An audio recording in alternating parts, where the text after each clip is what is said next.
friends, welcome to my channel Unused Brain, and in this session we will talk about the last part of gastrointestinal tract which is large intestine.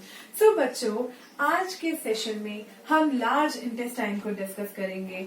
मेरी last session में मैंने आपको small intestine बताया था, उसका link description box में है। सो सबसे पहले go and watch that video और उसके बाद आप इस सेशन को देखें तो आप लोगों के लिए ज्यादा बेनिफिट रहेगा। ठीक है, तो चलिए सेशन को शुरू करते हैं। लार्ज इंटेस्टाइन ये वाइडर पार्ट है, ओके, वाइडर है as compare to small intestine. Okay, तो स्मॉल इंटेस्टाइन से ये कैसा पार्ट है, ये थोड़ा सा वाइडर है। ये जो आप ट्यूब जो देख रहे हैं थोड़ी सी वाइड है। स्मॉल इंटेस्टाइन के केस में जो ट्यूब्स मैंने बनाई थी वो कैसी थी, कम, ठीक है, वाइड नहीं थी, कैसी थी, पतली पतली ट्यूब्स थी। उनका एरिया जो था कम था, नैरो ट्यूब्स थी। बट यहाँ पे the tubes are wider as compare to small intestine. तो सबसे पहला पॉइंट तो यही होगा। So large intestine is wider as compared to small intestine। तो स्मॉल इंटेस्टाइन से ये कैसा होता है, वाइडर होता है। अगर हम लार्ज इंटेस्टाइन की लेंथ की बात करें तो द लेंथ इज 1.5 मीटर। कितनी होती है लेंथ? Length is 1.5 metre. ये स्ट्रक्चर मैंने यहाँ पे ड्रॉ कर रखा है, तो इसी से हम पढ़ने जा रहे हैं। तो चलो बच्चों, स्ट्रक्चर को हम देखते हैं। तो यहाँ पे हम कहाँ से शुरू करेंगे, हम स्मॉल इंटेस्टाइन हमने जहाँ खत्म करा था हम वहीं से शुरू करेंगे। यहाँ पे मैंने स्मॉल इंटेस्टाइन आपको खत्म करवाया था, और ये रीजन क्या है, ये इलियोसिकल जंक्शन है, जहाँ पे इलियोसिकल वाल्व और इलियोसिकल स्फिंक्टर आपको मिलेगा। So this portion is ileocecal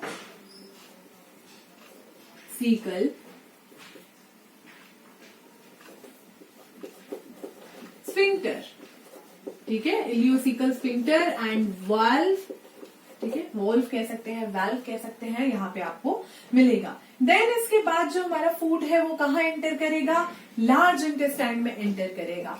large intestine में मेन जो मेजर पार्ट्स हैं वो 3 पार्ट्स हैं, सीकम, कोलोन और रेक्टम। ये तीनों मुझे बताने हैं। देन सबसे पहले पार्ट में फूड एंटर, ठीक है, सबसे पहले पार्ट में फूड एंटर करेगा। उस पार्ट को क्या कहते हैं, उस पार्ट को सीकम कहा जाता है। सो बच्चों, this portion is called caecum. Caecum को पढ़ने से पहले इस वाले पोर्शन के बारे में भी पढ़ लेते हैं। ट्यूब जो सीकम से अराइज हो रही है, ठीक है, ये जो ट्यूब है ये कॉइल्ड ट्यूब होती है, सीकम से अराइज होती है। इसको वर्मीफॉर्म अपेंडिक्स कहा जाता है। सो चलिए पहले ये पढ़ लेते हैं। This is vermiform appendix. Normally लोग अपेंडिक्स भी कह देते हैं, ओके, वर्मीफॉर्म अपेंडिक्स है। ह्यूमंस के केस में ये जो वर्मीफॉर्म अपेंडिक्स है ये वेस्टिजियल ऑर्गन है, ठीक है, वेस्टिजियल स्ट्रक्चर है। सो ये जो वर्मीफॉर्म अपेंडिक्स है, this is coiled portion, coiled structure. The length can be 2 to 20 centimetre, ठीक है। कितनी लंबाई हो सकती है, 2 सेंटीमीटर भी हो सकती है और 20 सेंटीमीटर तक भी हो सकती है। So length is 2 to 20 centimetre. So next point हम क्या लिखेंगे कि ये वाला जो पोर्शन है ये ह्यूमंस के केस में वेस्टिजियल है। सो वेस्टिजियल इन ह्यूमंस के केस में वेस्टिजियल है। कुछ रिसर्चेस के हिसाब से ये भी पता लगाया गया है कि इसमें लिम्फॉइड टिश्यूज पाए जाते हैं, ठीक है, this portion contain lymphoid tissue. कुछ रिसर्चेस के हिसाब से, तो कहीं कहीं आपको ये भी पढ़ने को मिलेगा the portion contain lymphoid tissue. But बच्चों, this structure is vestigial in humans के केस में ये वेस्टिजियल है।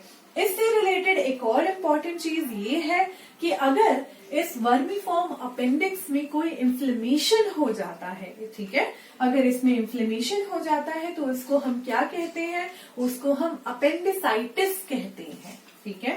सो अगर इसमें इन्फ्लेमेशन होता है, ठीक है, इन्फ्लेमेशन, तो उसको हम क्या कहते हैं, उसको हम अपेंडिसाइटिस कहते हैं। अपेंडिसाइटिस अगर किसी पर्सन को हो जाता है तो वहां पे ये वर्मीफॉर्म अपेंडिक्स, इसको सर्जिकली कट करके रिमूव कर दिया जाता है। ओके, क्योंकि वैसे भी इसका कोई रोल नहीं है, ह्यूमंस के केस में वेस्टिजियल ही है, सो इसको कट करके रिमूव कर दिया जाता है in the case of appendicitis. Clear है, आगे बढ़े। नाउ हम सीकम पे थे। सीकम क्या है? सीकम लार्ज इंटेस्टाइन का फर्स्ट पार्ट है, ठीक है, so first part of large intestine. और ये कैसा है? It is a small blind sac. Small blind sac कह सकती हूँ, स्मॉल ब्लाइंड पाउच कह सकती हूँ। ओके, यहाँ पे जो सीकम है ह्यूमंस के केस में it is less developed, so less developed in humans.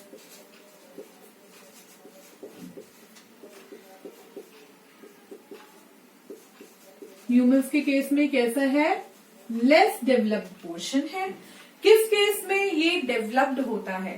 So herbivores के केस में, रैबिट्स की अगर हम बात करें रैबिट्स की, तो रैबिट्स के केस में this portion, this caecum is very well developed, ठीक है, सो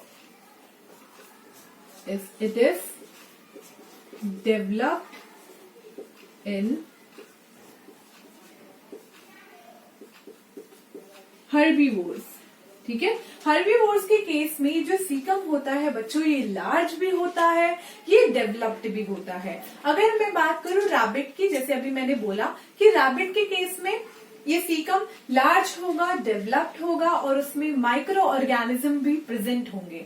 वहां पे जो माइक्रो ऑर्गेनिज्म प्रेजेंट होंगे वो एक तरीके की एंजाइम सिक्रीट करेंगे जिसका नाम है cellulase.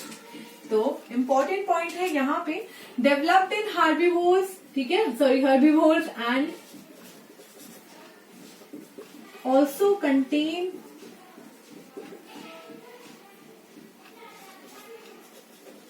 some microorganisms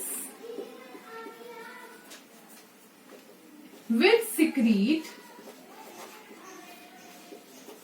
cellulase enzyme, ठीक है, जो कि सेल्यूलेज एंजाइम सिक्रीट करेंगे to digest cellulose. Digest cellulose, हम सेल्यूलोज को इसी वजह से डाइजेस्ट नहीं कर पाते क्योंकि जो हमारा सीकम है वो लेस डेवलप्ड है और सीकम में माइक्रो ऑर्गेनिज्म भी नहीं है जो ये एंजाइम सिक्रीट करे। क्या है, मैं आपको बताती हूँ इसके पीछे क्या रीजन है, क्या क्या चीजें हैं। तो ये जो सेल्यूलोज है ये क्या है? ये एक स्ट्रक्चरल पॉलीसेकेराइड है। ओके, मेरे बायोमोलिक्यूल्स के लेक्चर अगर आप देखेंगे तो आपको क्लियर हो जाएगा। स्ट्रक्चरल पॉलीसेकेराइड है और ये एक होमोपॉलीसेकेराइड भी है। किसका बना होता है सेल्यूलोज? ग्लूकोज की बहुत सारी यूनिट्स का बना होता है। तो ग्लूकोज की चेन आप समझ लो, 1 ग्लूकोज, सेकेंड, थर्ड लगे हुए हैं ग्लूकोज, तो होमोपॉलीसेकेराइड है।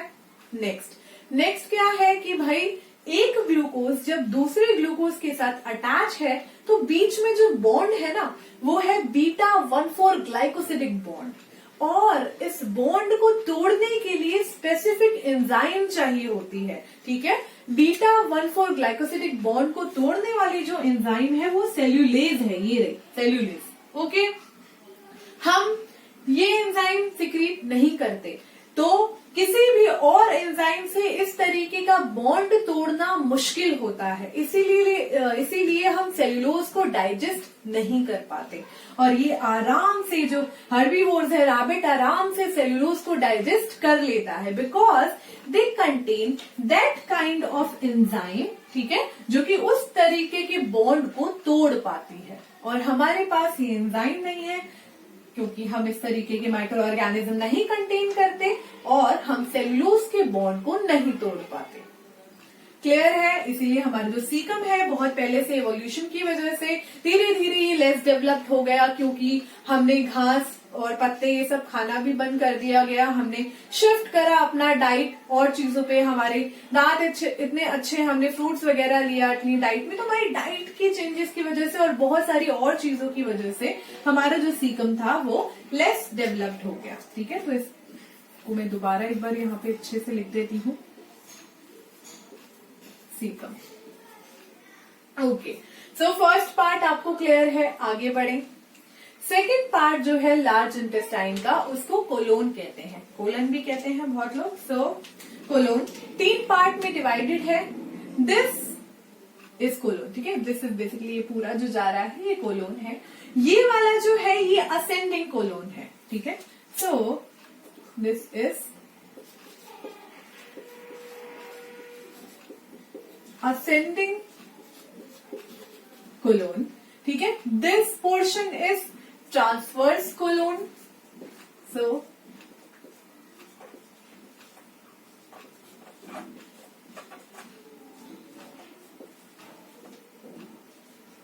and this is descending colon.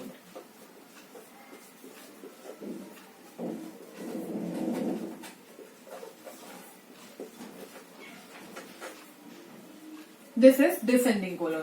So colon 3 parts में डिवाइडेड है। जब ये कोलोन ऊपर की तरफ जाती है और एक टर्न लेती है ट्रांसवर्स कोलोन की तरफ, जब ये टर्न ले रही है तो यहाँ पे ये जो टर्न है इसको राइट कॉलिक फ्लेक्चर कहा जाता है। This turn is right colic flexure and this turn is left colic flexure. Okay, यहाँ पे आपके सामने ये इमेज आप देख सकते हैं। सो इस इमेज में आपको दिखाई दे रहा होगा अच्छे से, इस तरफ देखिए, उस इमेज में इस तरफ कौन सा हमारा राइट कॉलिक फ्लेक्चर है और उस तरफ हमारा लेफ्ट कॉलिक फ्लेक्चर है। क्लियर है? जब भी हम डायग्राम को बनाएंगे तो हम इस तरीके से डायग्राम को लेबल करेंगे, इस तरीके से कि क्योंकि ये मेरा राइट है, ये मेरा लेफ्ट है, बट मैं ऐसे नहीं करूंगी, मैं इसको ऐसे लेबल करूंगी कि ये हमारा लेफ्ट है और ये राइट है। क्लियर हुआ?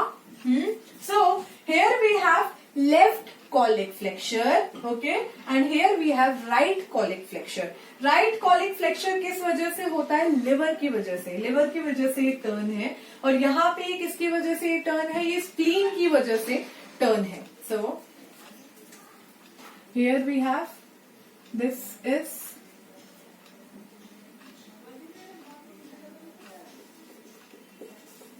right colic flexure or it is also called hepatic flexure। ठीक है, ये टर्न जो है हेपाटिक फ्लेक्चर, और ये वाले को हम कहेंगे left colic flexure.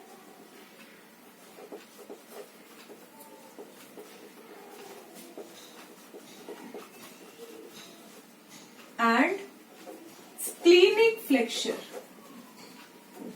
Splenic flexure, क्योंकि ये टर्न किस वजह से है? ये टर्न स्प्लीन की वजह से है। तो आपको क्लियर हो गया? Now ascending colon, transverse colon, then descending colon. आगे बढ़ते हैं। अब इस कोलोन रीजन में आपको बहुत सारे और स्ट्रक्चर्स देखने को मिल रहे हैं, जैसे कि कुछ पाउचेस फॉर्म हो रहे हैं। ठीक है, कोलोन में ऊपर बढ़ते बढ़ते जैसे कुछ पाउचेस आपको दिखाई दे रहे हैं, मोटे मोटे पाउचेस हैं। बीच में बैंड्स भी दिखाई दे रहे हैं आपको, लंबे लंबे बैंड्स हैं। इनको भी डिस्कस करते हैं। सो कोलोन में अगर हम बात करें पूरे कोलोन में, यहाँ पे फॉर्म होते हैं 3 लॉन्जिट्यूडनल बैंड्स। ठीक है, तो यहाँ पे the colon contain 3 longitudinal bands.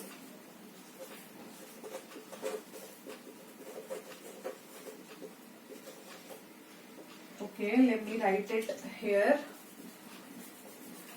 Wait. This portion contains 3 longitudinal bands। ठीक है, ये बैंड्स जो होते हैं स्मूथ मसल्स के बने होते हैं। सो बैंड्स ऑफ स्मूथ मसल्स ठीक है, इनको क्या कहा जाता है? इनको टीनिया कोलाई कहा जाता है।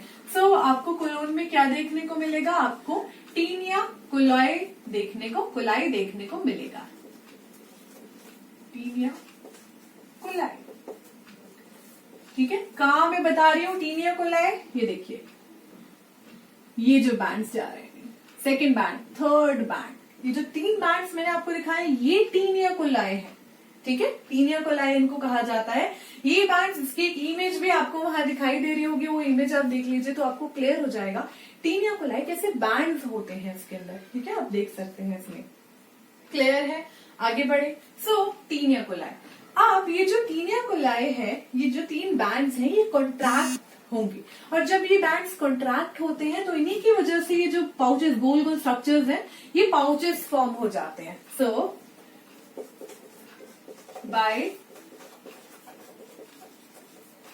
contraction of these bands, some pouches form, ठीक है, कुछ पाउचेस फॉर्म हो जाते हैं, और उन पाउचेस को क्या कहा जाता है? उन पाउचेस को कहा जाता है हॉस्ट्रा, ठीक है। तो यहाँ पे एक और स्ट्रक्चर इसके कॉन्ट्रैक्शन की वजह से फॉर्म हो गया, जिसको हॉस्ट्रा कहा जाता है।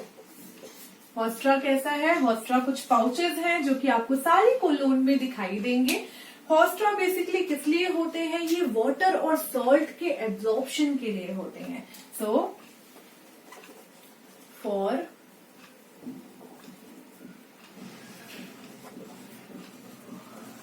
वाटर एंड सॉल्ट एब्जॉर्प्शन, ठीक है। जैसे कि स्मॉल इंटेस्टाइन के केस में मैंने आपको बताया था कि मैक्सिमम एब्जॉर्प्शन और डाइजेशन उस इंटेस्टाइन में, स्मॉल इंटेस्टाइन में हो जाता है। अगर लार्ज इंटेस्टाइन में खाना आ रहा है तो यहाँ पे कुछ सॉल्ट एब्जॉर्ब होंगे, ठीक है, और मेनली वाटर एब्जॉर्ब होगा। तो वाटर और सॉल्ट का ही एब्जॉर्प्शन होता है इस लार्ज इंटेस्टाइन में, कोई मेजर न्यूट्रिएंट्स का यहाँ एब्जॉर्प्शन नहीं होता है। जो भी चीजें रह गई हैं उसका एब्जॉर्प्शन हो जाएगा, सिंपल बात है, ठीक है। जो भी चीजें रह गई हैं एब्जॉर्ब होने से, ओके। सो हॉस्ट्रा, ये जो पाउचेस हैं, ओके, ये जो पाउचेस हैं, ये वाटर और सॉल्ट एब्जॉर्प्शन के लिए होते हैं, ओके। अब आपको क्लियर हो गया, आगे बढ़ते हैं। So ascending colon, transverse colon, descending colon. These colon contain 3 band, 3 longitudinal bands, जिनको हम टीनिया कोलाई कहते हैं। टीनिया कोलाई के कॉन्ट्रैक्शन से कुछ पाउचेस फॉर्म हो रहे हैं, जिनको हम हॉस्ट्रा कहते हैं। हॉस्ट्रा वो पाउचेस हैं जो कि वाटर और सॉल्ट को धड़ाधड़ एब्जॉर्ब करते हैं, बहुत अच्छे से एब्जॉर्ब करते हैं। So for water and salt absorption haustra present है, ओके। अब हम इस वाले नीचे वाले पोर्शन की तरफ चलते हैं। दिस इज सिग्मोइड कोलोन, ठीक है। तो ये एस शेप बना रहा है, सो ठीक है, सिग्मोइड शेप बना रहा है, ठीक है। This portion is sigmoid colon. Sigmoid colon के बाद, ठीक है, ये लगभग पूरा ही सिग्मोइड कोलोन है। इसके बाद ये वाला जो पोर्शन है, इसको रेक्टम कहा जाता है। This portion is rectum. Rectum में क्या होता है? रेक्टम में जो हमारा एक्सक्रीटा है वो स्टोर रहता है। So for storage of excretory product या excreta, for storage of excreta. Rectum के बारे में एक और इम्पोर्टेंट चीज मुझे आपको बतानी है। ये जो रेक्टम है, अगर इनकी वेन्स में, रेक्टल वेन्स का अगर एनलार्जमेंट हो जाता है ना, तो वहां पे पाइल्स डिसीज हो जाता है। पाइल्स आपने बहुत बार सुना होगा ना, पाइल्स डिसीज के बारे में। तो रेक्टम का ही वो डिसीज है, और रेक्टल वेन्स के एनलार्जमेंट की वजह से होता है, ठीक है, piles. So due to enlargement of rectal veins के enlargement की वजह से पाइल्स हो जाता है, और उसको हेमोरॉइड्स भी कहते हैं, ठीक है। तो दूसरा वर्ड भी मैं लिख देती हूँ, हेमोरॉइड्स और पाइल्स इज कॉज्ड। क्यों हो जाता है ये? अगर हम अपनी डाइट में, ठीक है, लो फाइबर डाइट अगर हम ले रहे हैं, लो फाइबर डाइट ले रहे हैं, हाई फाइबर्स नहीं ले रहे डाइट में, वाटर कम है डाइट में, फाइबर्स नहीं है, जैसे कि सैलेड नहीं खा रहे हो, फ्रूट्स नहीं खा रहे हो, तो अगर आप उस वैसी डाइट नहीं लोगे, लो फाइबर डाइट लोगे, वो उसमें उस केस में ज्यादा चांसेस होते हैं आपको इस तरीके के डिसीज होने के।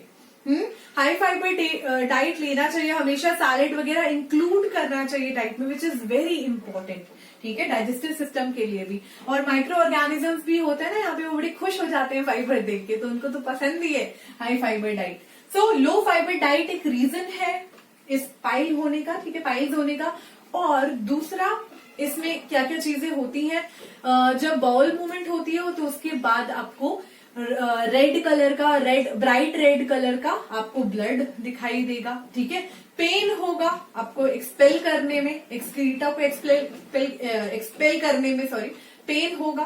तो ये सारी चीजें इसमें होती हैं। इन्फेक्शन हो जाता है उस एरिया में, रेक्टम एरिया में। सो लिख देती हूं मैं, पेन while expelling excreta, ठीक है, पेन होगा एंड आपको ब्राइट रेड कलर का ब्लड दिखेगा, bright red blood after walk. Okay, so यहां तक क्लियर हुआ, आगे बढ़े। इसके बाद रेक्टम के बाद एनल कैनाल होती है। So this portion is anal canal, तो ये भी लिख देते हैं, this portion is anal canal and this is anus. Anal canal, anal canal portion में दो स्फिंक्टर्स लगे होते हैं। सो अंदर वाला जो स्फिंक्टर होता है, दो स्फिंक्टर है, अंदर वाला जो स्फिंक्टर होता है वो इनवॉलेंटरी होता है। सो दो स्फिंक्टर्स हैं यहाँ पे, contain internal anal sphincter. Internal anal sphincter कैसा होता है? इनवॉलेंटरी होता है, स्मूथ मसल्स का बना होता है, ठीक है, विच इज इन वॉलेंटरी। और जो दूसरा होता है वो होता है external anal sphincter, which is voluntary, skeletal muscles का बना होता है। External anal sphincter which is voluntary. Voluntary क्यों है? बिकॉज हम डिसाइड करेंगे ना व्हेन टू एक्सक्रीट का कंट्रोल है इसके केस में। यहाँ के हमारा जो ऊपर वाला पोर्शन है, इसोफेगस का अपर वाला जो पोर्शन है वो भी स्केलेटल मसल का है, ठीक है। ये वाला जो पोर्शन है हमारा सबसे लास्ट वाला, ये जो स्फिंक्टर है यहाँ पे, ये भी वॉलेंटरी है, यहाँ पे भी स्केलेटल मसल्स है। तो हम डिसाइड करेंगे व्हेन टू ईट या when to swallow, when to deglutition का जो प्रोसेस है, ठीक है, डेग्लूटेशन बेसिकली स्वेलोइंग होता है, तो व्हेन टू स्वेलो हम डिसाइड करेंगे, व्हेन टू एक्सक्रीट। तो इसीलिए लास्ट में जो स्फिंक्टर है, एक्सटर्नल एनल स्फिंक्टर, वो वॉलेंटरी होता है, स्केलेटल मसल्स का बना होता है। ओके, सो अब ये सारी चीजें मैंने आपको बता दी है, आपको आई होप ये सब क्लियर हो गया होगा। अब हम फंक्शंस डिस्कस करेंगे, ठीक है, लार्ज इंटेस्टाइन के फंक्शंस देखेंगे। आपको कोई भी डाउट हो तो कमेंट सेक्शन में कमेंट करें, ये अच्छा लगा है तो प्लीज कमेंट। चलिए अब इसके फंक्शंस देखेंगे, ठीक है। चलिए अब डिस्कस करते हैं लार्ज इंटेस्टाइन के फंक्शंस को। ओके, सो लार्ज इंटेस्टाइन के फंक्शंस होते हैं, ये नोट्स मैंने यही लिख दिए हैं आपके लिए, मेरे नोट्स सफिशिएंट है, इससे ज्यादा कहीं नहीं आएगा एग्जाम में, कुछ नहीं आएगा। जो डायग्राम्स में बनाती हूँ वो भी सफिशिएंट है, उनकी लेबलिंग करके जाइए, उससे ज्यादा आपको कुछ नहीं पूछा जाएगा, ठीक है। तो चलिए इसको डिस्कस करते हैं। सबसे पहला पॉइंट है स्टोरेज ऑफ अनडाइजेस्टेड फूड। तो लार्ज इंटेस्टाइन में अनडाइजेस्टेड फूड का स्टोरेज होता है, ठीक है। जैसे कि आपको पता है कि यहाँ पे अनडाइजेस्टेड फूड तब तक के लिए स्टोर रहता है जब तक हम उसको एक्सक्रीट आउट नहीं कर देते।